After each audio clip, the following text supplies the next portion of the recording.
Welcome, everybody, to episode 9 of the Habemus Podcast. We're inching closer to the end.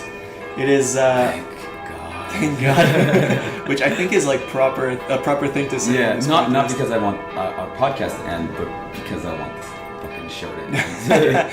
My name, of course, is Tristan, and alongside me today, as always, is friend and colleague, Harrsion, Milo, Rahajason. Your voice is getting better. It is getting better. I'm not raspy and sexy as I was, maybe 3 weeks ago. 3 weeks ago, yeah. Goddamn. But it's all right. It's all right. It's coming back. I was getting a bit of a cold, and that's what was worrying me. But my cold is gone, so. It's fine. It's getting better. You're doing great. You're doing great. And as always, we have a guest viewer on the show with us to analyze the episode in question. And today we are very happy to have from the Up For Network, producer Tom Zalatnai, host of Up For Discussion, and just the mastermind behind the Up For Network. How are you, Tom? I'm good. Yeah, I'm glad to be here. Glad to have just watched a bad show for an hour. So to chat with you guys about it. This is kind of what it is, right? We're just talking about a bad show that's somehow got millions of dollars to be shot beautifully. Yeah. So before we start the episode, we usually tend to ask our guest viewer if they liked the episode. So Tom, did you like The Young Pope, episode 9? You know, there was stuff I liked about it. I think, overall it was an enjoyable experience. Mm-hmm. Would I watch it again? Meh. Does it make me want to watch the rest of the series? No. But, it wasn't, I didn't feel like I wasted an hour. Okay, at least that's that, because it is a lot of commitment. Yeah. For the listeners who probably don't get the whole thing, we ask people to get to the Link's office with the grace of their hearts, honestly, out of sheer niceness, and then sit through an episode for an hour, and then sit for another 30 to 40 minutes to talk about the episode. It's not like we would just say, hey, come watch this shit with us. Right. It's actually come watch this shit with us and then talk about it, which on the record, which is even worse. But we thank every guest that has been doing this for the past, I guess now 8, but past 9 episodes. So briefly going back on what this show is, would you like, Harrison, as you always do, explain what the show is? Sure. So the idea is we ask the guests, and we do this ourselves. So we come up with a highlight of the episode, so what you liked the most, a low light, so what you didn't particularly like, and the Cherry Coke Zero character of the episode. We're not sponsored, but it'd be great if we were. Coke, please. Even at the end of the show, it would still be awesome. Yeah. So in that character, it doesn't have to be literally the Pope. It could be anyone significant or insignificant that you thought that you thought was the best one, that you thought was good, and and that's pretty much just very simple that way. So as it is tradition here on this show, we ask our guest viewer to start off. So Tom, what was your highlight? My highlight for this episode was seeing the relationship between the Spanish guy and the woman who was getting pulled out of her Gutierrez hotel room. Yeah. I think it was a really sweet relationship to watch. It was nice getting to see him just sort of be loving. And you guys kept saying, as we were watching it, that he's kind of the only one who's nice out of all of them and who's a genuinely good dude. And so it was really nice to kind of see that in action and see that justified by the relationship he has with this woman. So that was a highlight for me, was seeing the sort of care that he got to put into it. I think the other highlight, if I'm allowed to steal two, was the flashback scene where the young Pope, we got to see a little bit of the prequel series, The Younger Pope, gets down on his knees and has an intense prayer moment to save that woman's life. Yeah. I thought it was a really, I didn't think it was good, but I enjoyed it a lot. And about your first highlight, so my theory about that whole thing is that they realized that they did not have enough material for this episode, so they needed something to fill the space, to fill their quota. Right. And they were like, all right, yes, let's have the hotel manager is actually morbidly obese. Go talk with her, because he doesn't save her. He doesn't really do anything. And that woman is only there for episode 9. Yeah. So like, there's nothing, and we don't really. It's weird, and I think it was kind of just like a last minute like addition, but it's true that they do get to know each other in a very short amount of time, and it is pretty wholesome. Well, and I think that things like that are actually important for showing you a side of a character, right? Like you need to. The trouble with a miniseries is that you don't always have time to kind of have characters go off and have like a subplot that doesn't really matter for the overall story, but gives them that characterization. Mm-hmm. And there's something really humanizing about getting to watch somebody not even really accomplish much except for being there for someone, right? And a thing that I think is easy to forget is that a big part of being a person whose job is ministry work is just having those kinds of relationships where you come into someone's life for a bit and you help them deal with the thing that they're dealing with, and like you don't even necessarily make like a huge difference. You don't necessarily see anything concrete come out of it, but you know that in that moment you got to be there for them. And so I think that was actually like a really important little subplot for them to have is seeing this guy just doing part of his day-to-day job. Yeah, that's a good point. That's very fair. Harrison, what was your highlight of the episode? So my highlight is that scene where Gutierrez goes to that guy's house. They say the guy's name, but I can't remember what his name is. And Gutierrez is trying to get him to go on the record about Kurtwell. And he says, "Oh, like if you don't want to testify, that's fine. But like, why didn't you take your cash?" And he's like, "Well, because I have my dignity." I thought that scene was like super real, and I'm sure this is things that people that are investigating situations of sexual abuse within the church have to deal with people that an experience with a priest at a young age ruined them for the rest of their lives, and they just don't want to talk about it because they don't want to bring up those things because they're they've been trying to move on for God knows how long, and they're incapable of doing so. I think that scene was like probably something that happens all the time. So I thought that was definitely, for me, that was a highlight. I thought it was just very well acted, very well shot. It was felt very human. Both people felt like they really respected each other, but they both couldn't quite get from the other person what they wanted. Right. And you saw a bit of like a negotiation happening there too, but you saw one person saying like, "Look, I don't want to go through this. I'm sorry." So that's got to be my highlight. And in an episode that was kind of strange, that was the one that made the most. That felt like it was perfectly placed. It was like, yes, you see, it's going to be it's where you see investigating a very powerful archbishop is going to be complicated because you've got to first find the people that can testify, and you've got to convince them to testify. And most time, like more often than not, you will not be successful. So that sort of like, it made sense given what happened afterwards. So I really, really enjoyed that. Yeah, it frames it really nicely. Yeah, I think so. Absolutely. Yeah. My highlight is the first few scenes of the episode where Spencer is talking to Pius XIII, and it's specifically one line, but I'll go over the whole thing. Sure. But there's this one line where Spencer just kind of is pissed off at the Pope and goes, "Who gives a damn about life?" And I was like, wow, for a cardinal who would have been the Pope, to go and say something like that was pretty. That was a really good line. And while negotiating abortion, and like, so I think that the clash of what Spencer represents in that show as the man who was supposed to be the Pope, but also he was not chosen as the Pope because he was thought of as being too conservative, too old school, and then Lenny being the Pope of compromise, but turns out to be the more conservative, ragingly conservative Pope. Yes. Was like kind of the meeting point between the two lines. Because when you have the old school one telling the young Pope, "Hey man, like your stance on abortion is bad.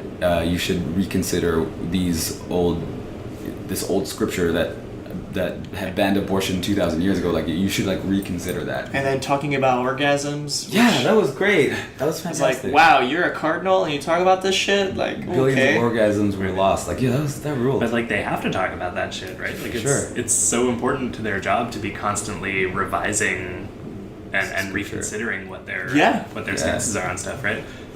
Yeah, absolutely. That's their job. And exactly. And I think it was a strong episode for Spencer, who unfortunately, I guess, is no longer with us. But I don't remember after episode 9.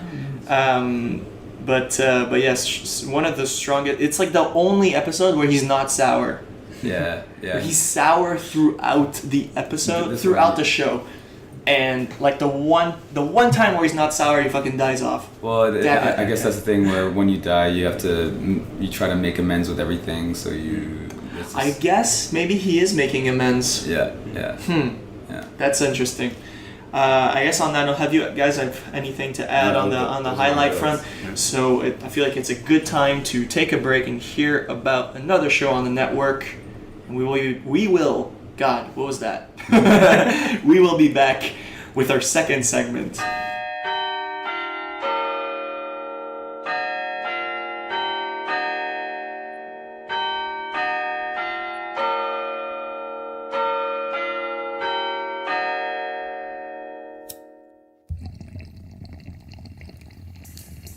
Topics of High Importance, a podcast where we get high and explore food, science, gaming, pop culture, and beyond.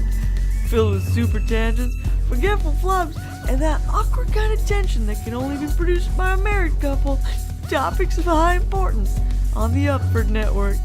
Join us, won't you?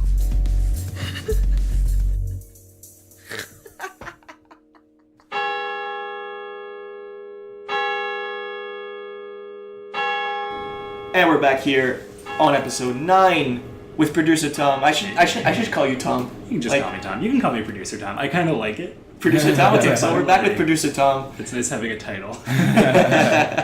So Tom, producer Tom, 2 people with 2 guests, or with Harrison and myself, and let's go through the lowlights. God damn, what's going on with me today?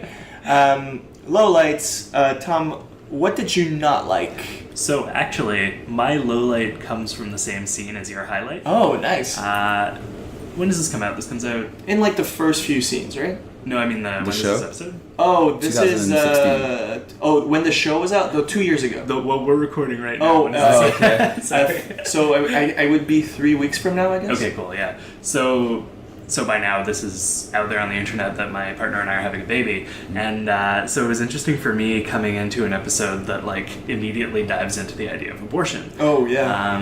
Because that's such a conversation that people have to have, right? Like when you have a baby, when you get pregnant and you're not like actively trying, 9 times out of 10 you're going to have that conversation, right? Like it's never necessarily like should we have an abortion as much as like are we ready to do this, right? And that's such an intense thing, and obviously we decided we're going to keep our baby, which is very exciting. And if you guys go right now to upfordnetwork.com/IGG, you'll be able to support an ongoing Indiegogo campaign we're doing to build a sound booth in our studio, which is exciting. There you go.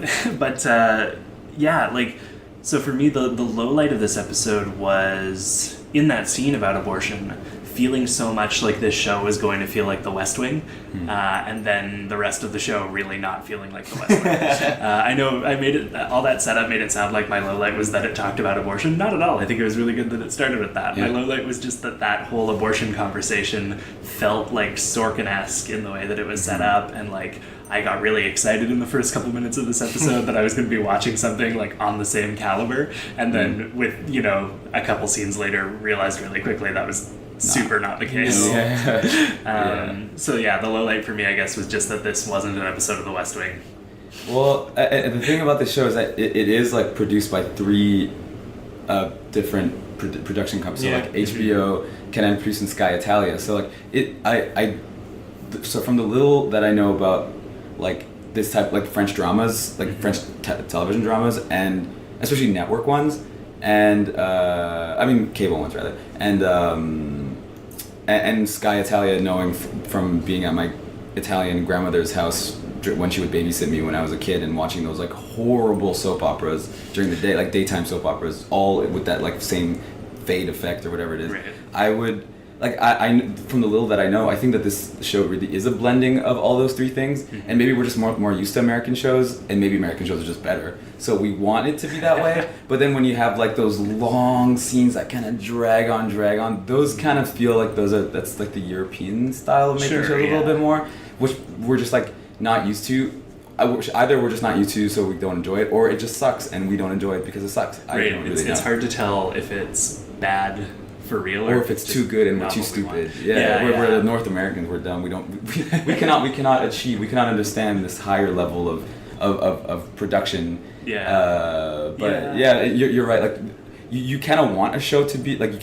I kind of want this show to be a certain way, and it's not. Right. And I have a hard time. Like I've had a hard time, like sort of reconciling that. Where I say like, how do I understand this show? What is, or am I just not on the intellectual? How do I understand? Yeah, how should I read this show? Like, because and I think probably this is my third time going through the series, and I think after 3 times going through a series where I'm still asking myself that question, it probably the case is I'm not on a high enough intellectual plane to like totally understand that show. Like there's a lot of iconography that it's not even intellect as much as you're missing context, right? Exactly. You haven't absorbed enough of the media that it's like replicating to sort of get everything that's going on with it. Which I think is fine. Even like I think it's fine for there to be elements to the like artistic direction of it that you don't totally get. My issue is really just with the like the dialogue and the like pacing of it, because in that first scene it really feels like a West Wing thing to me, where you've got these people who are in a high power position arguing about like the right way to enact like whatever law they're working on, right? It's very back and forth. It's very like, here I've got all my facts. It's like watching a debate, but it's a debate that's done through conversation. And like that's so much fun for me. And then when it sets it up like that, and then the rest of the show is just sort of like people not saying what they're really saying for like 45 minutes. All right, fine. But like that was one of the rare times where they actually like talk about I guess papal politics or like just they talk about the inside of the church, because it's not necessarily, so the show isn't necessarily about these things. Like it's not a papal West Wing. I guess that's my problem with it. But I think a lot of people, I think maybe it kind of built itself as that. Like it said, this is going to be a papal West Wing, and it's just not. And it's like, that's so disappointing. Or not. Depending on how you like your TV, I don't know. I guess, but like whenever they start like in like previous episodes when they start talking about politics, like Pius XIII always like brushes that away and starts talking about other stuff. So I don't know, maybe I think that the show is more about the life of a young pope than inside the papacy with a young pope. Ooh, that's a good point. Okay, so, that's a good point. That's an interesting angle to take it from, for sure. Harrison, what was your lowlight? My lowlight is very simple. There was no Voyello in this episode, and that pisses me off. But he gets implicated in the show. Yes, he does. Without even like saying a word. But I mean, like that guy, he is really the string that like holds this entire show together. He is the mediator. He is the protagonist at times, the antagonist at times. He is everything to this show, and also he's just a fantastic character. He's deep, and like I'm sad that if you have any. If there's any reason for you to watch the entire rest of the series, it's to experience. It's for the Voyello experience. It's for experience Voyello. It's for the, and you know what? I'll say one more thing. If they're gonna make some sort of, if someone were to blindly and stupidly throw like money at a spin-off of this show, they should do a show about Voyello. Shouldn't there be? Isn't there one coming up? Yeah, but I don't know if that's. I think it might be a totally separate series by the same production company. But it's like the new Pope. I think if someone is to carry over, I mean, it's got to be Voyello, because he's phenomenal. He's fantastic. It's a great character. It's a great that has like so much depth. There's so much depth to that character. He's like at times way too serious. At times kind of like vulnerable. At times he's like totally horny, and like hornier than one should be. And like there's times where like there's a lot of different sort of facets to that character, and I think that it's a phenomenal character, and I want him to be central to every episode, to every single episode. And in this episode, you see his fedora blowing off, and then you see the cardinal hat thingy, and then there's a scene where the cardinal secretary of state has requested that you take the train to the airport instead of your car because your car's been confiscated. Fine, yes, he was implicated, and that is a Voyello thing to do. Like, get rid of that guy's cards, put him on a train. He doesn't deserve that. So that's such a Voyello thing, and you kind of feel the impact of him. But it's like, I want him. I want more of him. You want more of Voyello? Yeah. Bring me more Voyello. Yeah. Yeah, I feel like that's fair, and I totally think that I don't think he should be center to every episode because he is center without being center. I think right? he is already central to every episode. Like, sure. yeah, that's it. He's the guy pulling the strings, and then he's the guy burning himself. Yeah. Because it's like a power struggle between him and Lenny. He's the glue in this entire episode. He's the one that holds it together. He does. Which is why I think, I don't know, like, so the glue to this episode is Gutierrez. I think it's Gutierrez. And for his actions and his lack of actions. Yeah. And this brings me to Milo, like, which is how they handled the Kurtwell case, because I think that this series is worthy of an 11th episode for the only fact that this subplot is the most important subplot in the entire They're handling in the entire show. Their handling of the subplot, which is the most important one, is horrible. They're doing this entire thing, and they're dealing with this Kurtwell case in one episode. You hear about the Kurtwell case in the second episode, and you only see his face in the 9th. That's weird, yeah. So I think that there should be an 11th episode. Yes. With episode 9 being how Gutierrez fucked up. Yeah. And then episode 10 being how like he turns it around. Yeah, and finds this. And then episode 11 being like the climax and everything, like the ending. Yeah. Because it's almost brushed away. It's like, I don't get like, it. I would have loved to know the guy who was like, I have my dignity. I would love to know how he got to know the guy and like here. Working towards this scene. Absolutely. Instead of just knocking on his door, we don't know who the fuck that guy is. Yeah. I have my dignity, and then he closes the door, and it takes like 2 minutes. Yeah. There's just three. give me a little more. There's 3 people that are involved in that subplot. There's that guy, the guy with the dignity guy. There's Freddie. Kurtwell's that we end up knowing it is Kurtwell's son. No. Freddie's the blowjob kid. Yeah. And then blowjob kid. Yeah, the blowjob kid. That's the title. And then there's I was waiting for something. and then there's the the son, David, exactly. Who, like, that's it. That's the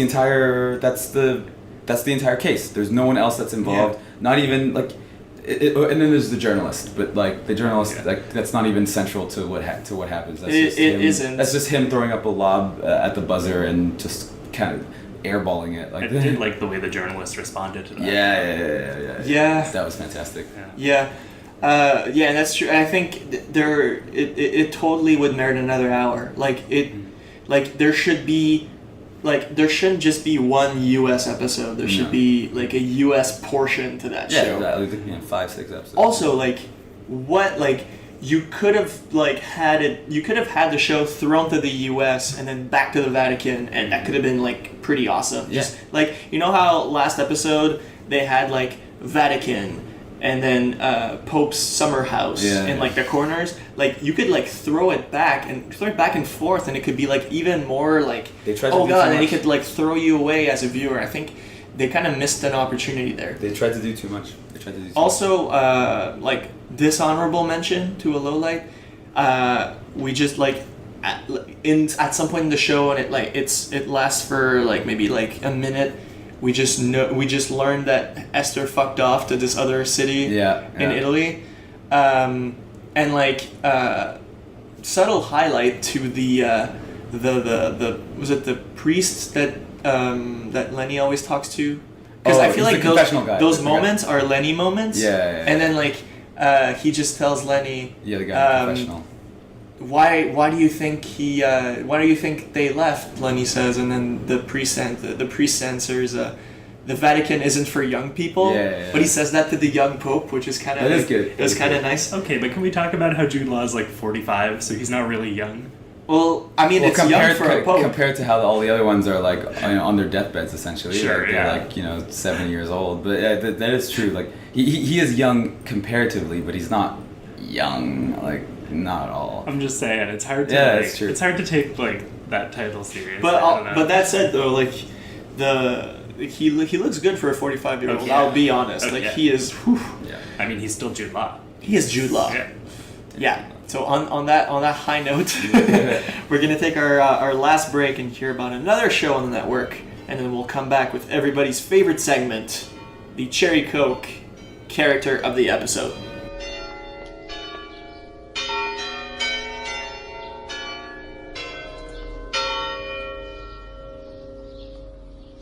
Hi, I'm Tefera Jemian, one of the hosts of Yeah, a podcast on the Upford Network. We are talking about young adult literature, reviewing new releases, revisiting old classics, and exploring what the YA genre can teach us at any age. Join me and my co-host Hannah Bailey as we talk about friendships, dating, family relationships, sexuality, experiences of queerness, body politics, and more through the lens of our favorite YA novels as well as books we're just discovering. The Yeah Podcast, available through the Upford Network and on Apple Podcasts, Stitcher, SoundCloud, and wherever else you find your podcasts. This is our book club, and you're invited.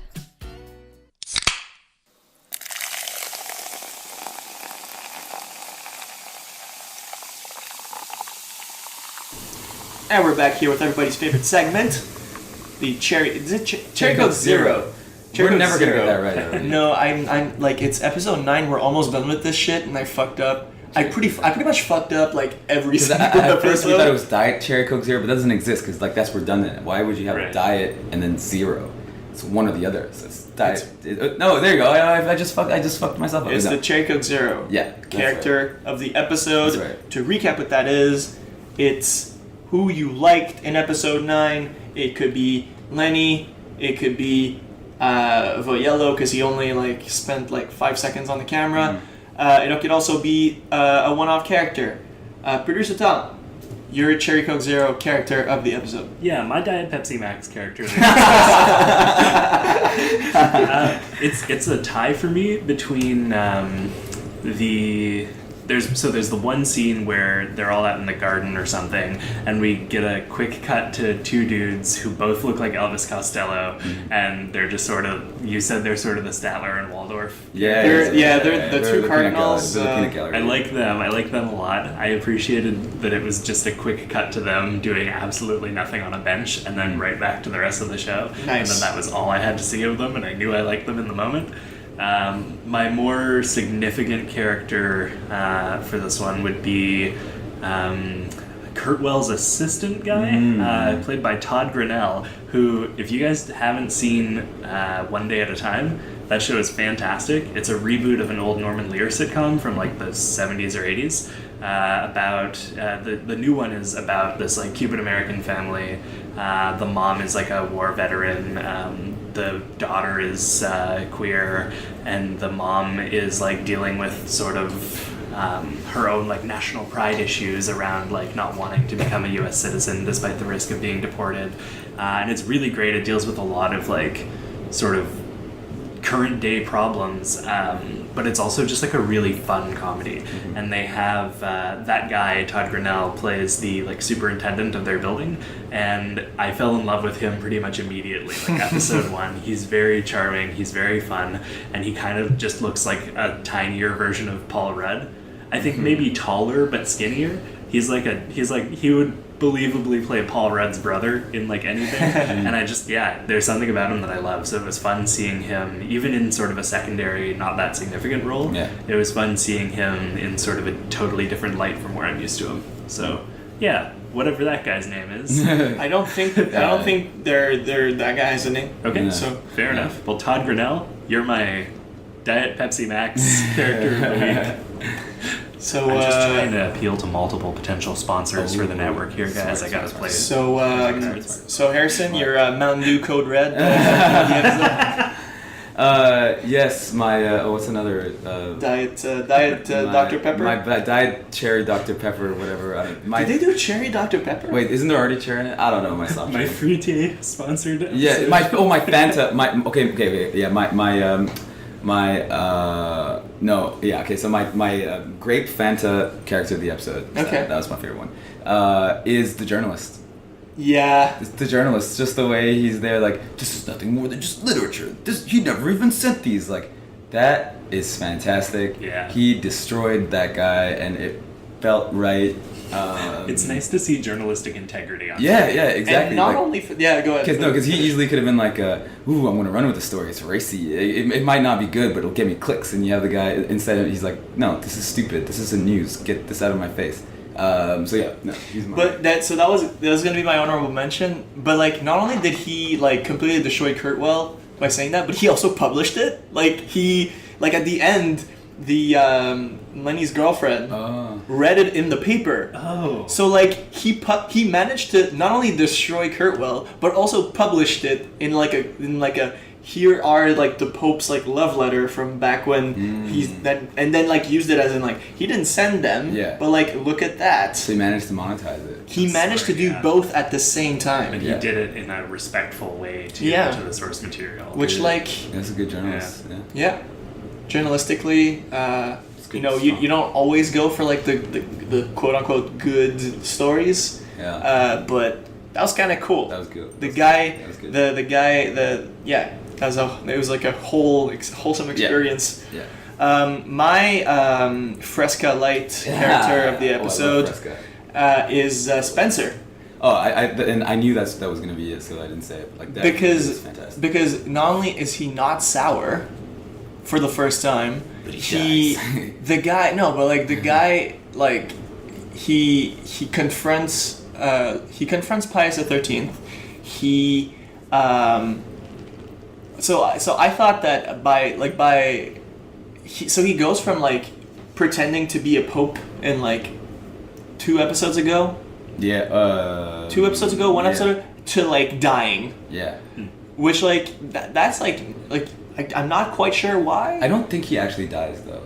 Well, I mean, and then he ends it by saying time to die. Yeah, but he doesn't. And then dies. Yeah. Which like what's that character's name again? Spencer. Yeah. Played by Cromwell. Yeah, Lucy's one of Lucy's favorite actors from back in James Cromwell and Lucy Kiparsis, who was on episode I want to say 7. Yeah. For context, we recorded a bunch of them before Harrison leaves for France, so we might be all mixed up. Yeah, still about it. And that's why he's been having the colleague Bill Simmons voice for a while. He is our colleague. Bill Simmons. Oh, yeah. R.I.P. his Celtics. Though, anyways, that's a different podcast. Well, that's like far away. Yeah, that was a long time. Yeah, not by for the scrum. Yeah, by now the finals are probably over. So. Exactly. Yeah. Spencer has if he is dead, has a great send off. Yeah. Now I'm just realizing that we've been like dropping spoilers left and right in this podcast. We're at episode 9. We're at episode 9. It is episode 9. If you didn't think that there would be some spoilers, and if by episode 9 you're not convinced, like you have decided to not watch the show, then you should want spoilers because you should want to know more about what happens, right? Right. You should hope that this podcast is all that people need to feel like they've watched the show. And if you don't want spoilers, just go watch the show and then listen to the podcast. Yeah. And then then reach out to us on social media, oh no! Actually, before we end this, we have there's a surprise question at the end. Boy. It's a question that originated from episode 1, where we had CBC's Verity Stevenson, and within I want to say 5 seconds, it was instantaneous. Rolling, yeah. She was saying, "Guys, it's a satire, right?" And so we weren't quite sure, so we asked our guest viewers. Right. Every time at the end of the episode, producer Tom, is the Young Pope a satire? I don't think so.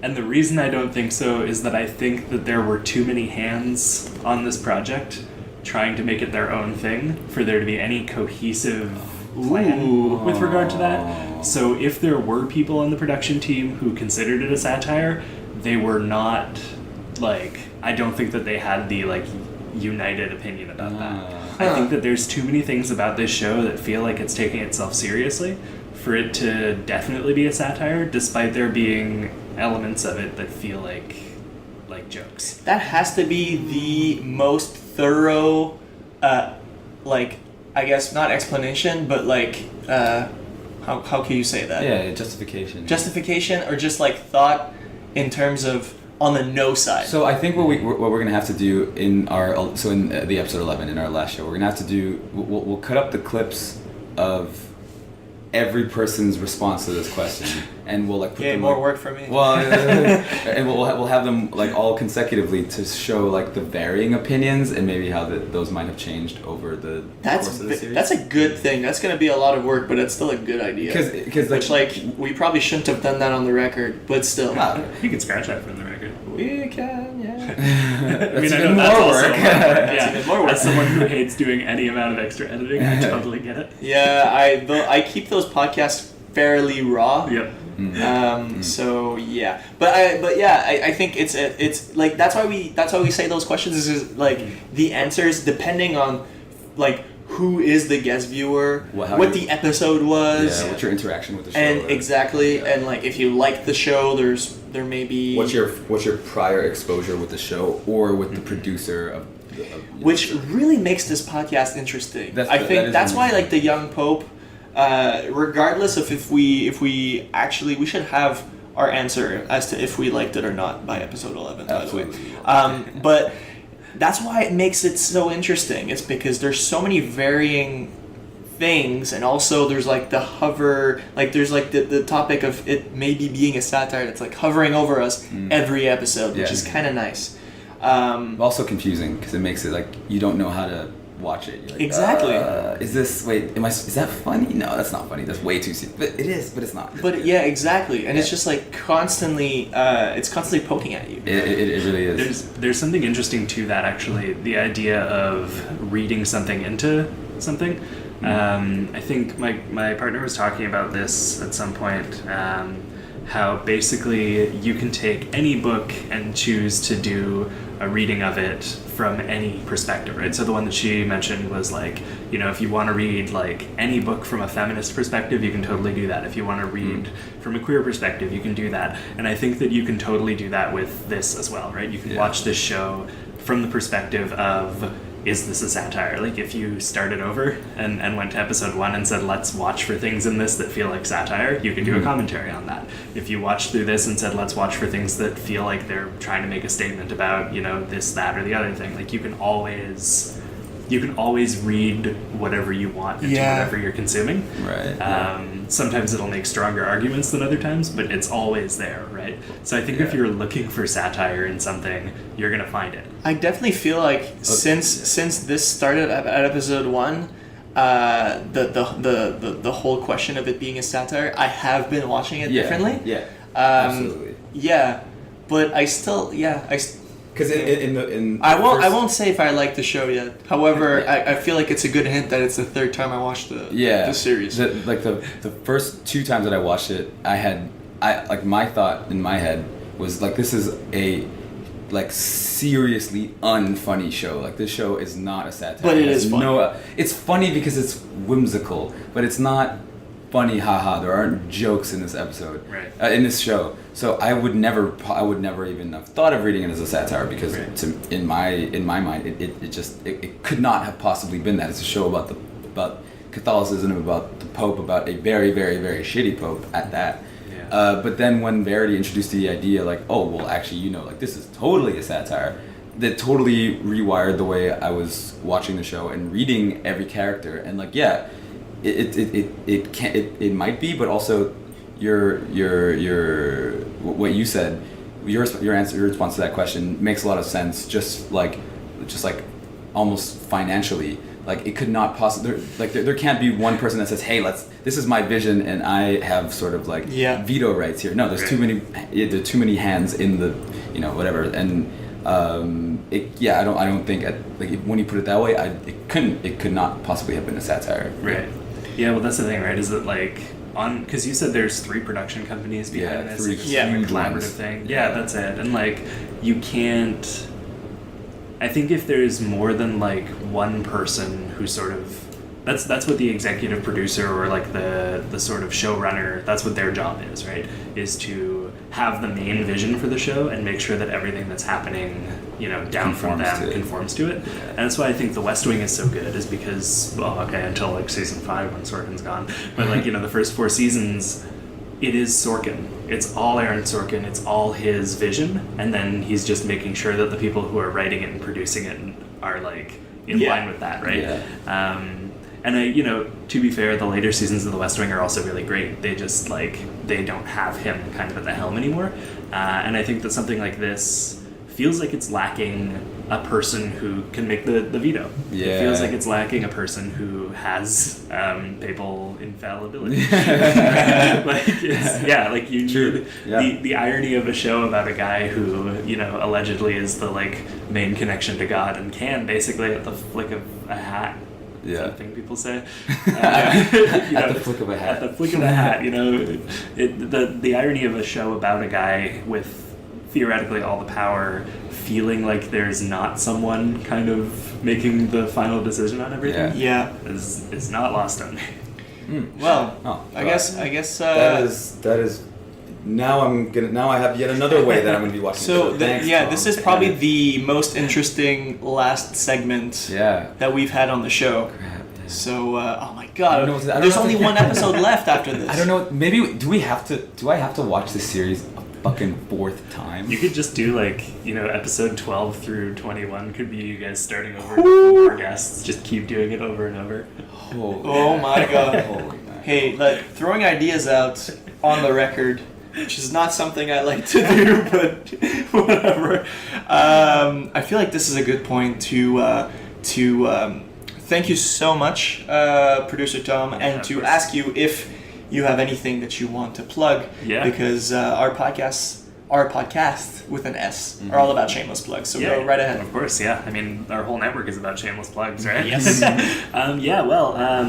For those of you who made it this far into the episode and don't have any idea who I am, go check out the Up for Discussion podcast. It's a comedy podcast on the Upford Network. Sort of our original, our flagship show.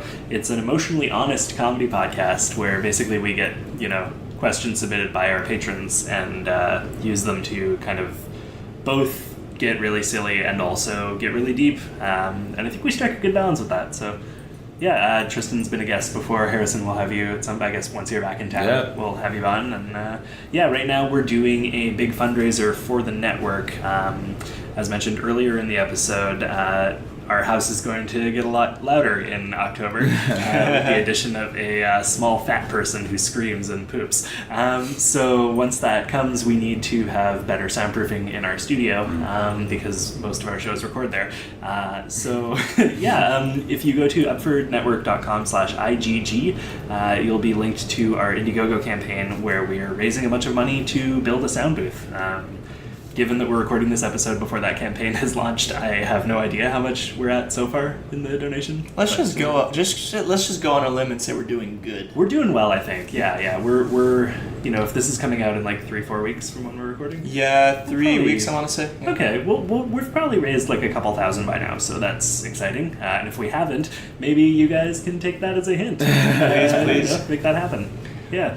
Yeah. Also, if you guys did not recognize Tom, he was in the ads for the show the whole season. You've probably heard me. Yeah. Yeah, you probably have. I sound a little more like this on the recording. Yeah, and a lot better. But would you want to plug your Twitter handle before we go? You guys can follow me on Twitter at Tom Zalatnai. That's TomZalatnai. I feel like you gotta change that to Producer Tom at this point. No, it's so much I actually struggled with that for a long time. For a while, I hated my last name because I thought it's too hard to spell. And then I thought, you know what, if I just stick with it long enough, eventually people will know it. Right. I love complicated last names. That's usually the last names because I'm horrible with names. I cannot remember them. However, the complicated ones are usually the ones that I pick up, and because I just like the complicatedness. Yeah, totally. Like Giannis Antetokounmpo, who plays for the Milwaukee Bucks, who is just a great basketball player. Yeah. And he has a great name. Antetokounmpo is a thing that I just love to say all the time. Name.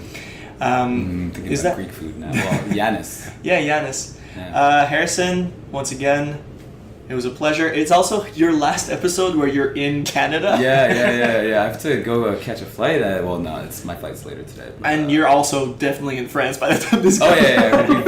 I will be very in France. Which is why we're doing all of this. Yes. We have recorded so many shows in the last few days. So if you if the Pope doesn't know our dedication to him. Yeah, I know, man. This is God. Oh God! But anyway, one time I saw a post on Facebook where I guess the Vatican or maybe some Catholic association had put up a big picture that said the Pope wants to hear from you or something, and then I commented on it, told them to listen to my podcast. Yeah. Interview request. And they responded, send us a link. Oh. So I highly doubt that the Pope is listening to my podcast. Oh my but- God! we Let's gotta send him find a out. Let's send him a link. Yeah. You should. And you know what? Send it to Jude Law while you're at it. Oh. In fact, everyone listening to this, I want you to go right now. Send Jude Law this episode. Okay, so if Jude Law responds, we're making an episode 12. Oh yeah. We have to. Oh, yeah. Him or Viello. Oh, what's the guy's name? I don't remember his name. Oh my God. Elvis Costello? Oh my God! This could be. Let's not give any things on the. Okay, let's talk about a show you were at 3 years ago. You make fun, but the West Wing Weekly has cast members of the West Wing on at least once a month, and that show's been over for years. Hey, maybe that's an idea for a revival. Yeah. But like I said, I hate doing. A day brainstorming on the air. Okay, You can follow Harrison at _re_son. Add a underscore. You got his Instagram. That's right. Wait, I'm at the beginning or the end? That's important. at the end. Yeah, exactly. I am at Tristan D'Amour on Twitter, but also on Instagram. But don't follow me on Instagram. Follow his Instagram. His Instagram's really good. He posts stories more than anyone I've ever met. Yeah, well, that's in my bio. I post stories more than I post pictures.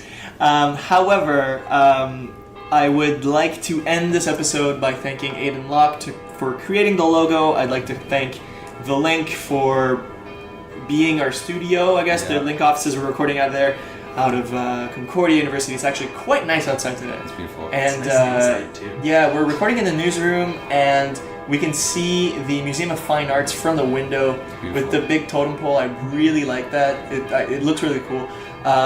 And I would like to finish by thanking the Upford Network for housing our podcast on the airwaves or on the web waves. On the web waves. Sure.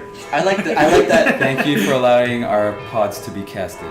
Yeah, exactly. And I will not count that because I am the one reminding him. But producer Tom, you forgot to make a Frasier reference. Oh shit! Did I? Yeah, you were so a few weeks ago, because this is like This counts. no, it does not count. Are we still on the air? we're still on the web waves.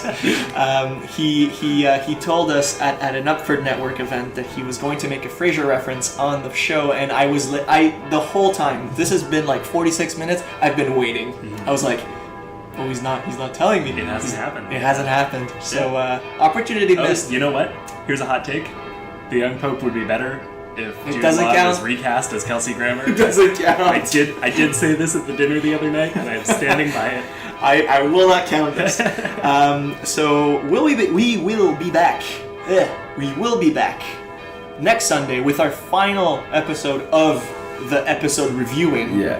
Then we're gonna review it. Then we're gonna review the whole thing. Yeah. Am I allowed to know who you've got for next week? Familiar voices. Familiar voices, however, they're not confirmed yet, so I'm not gonna say it on the air. Good call. Familiar Yep. So on that note, we will hear you on next time. The young coach.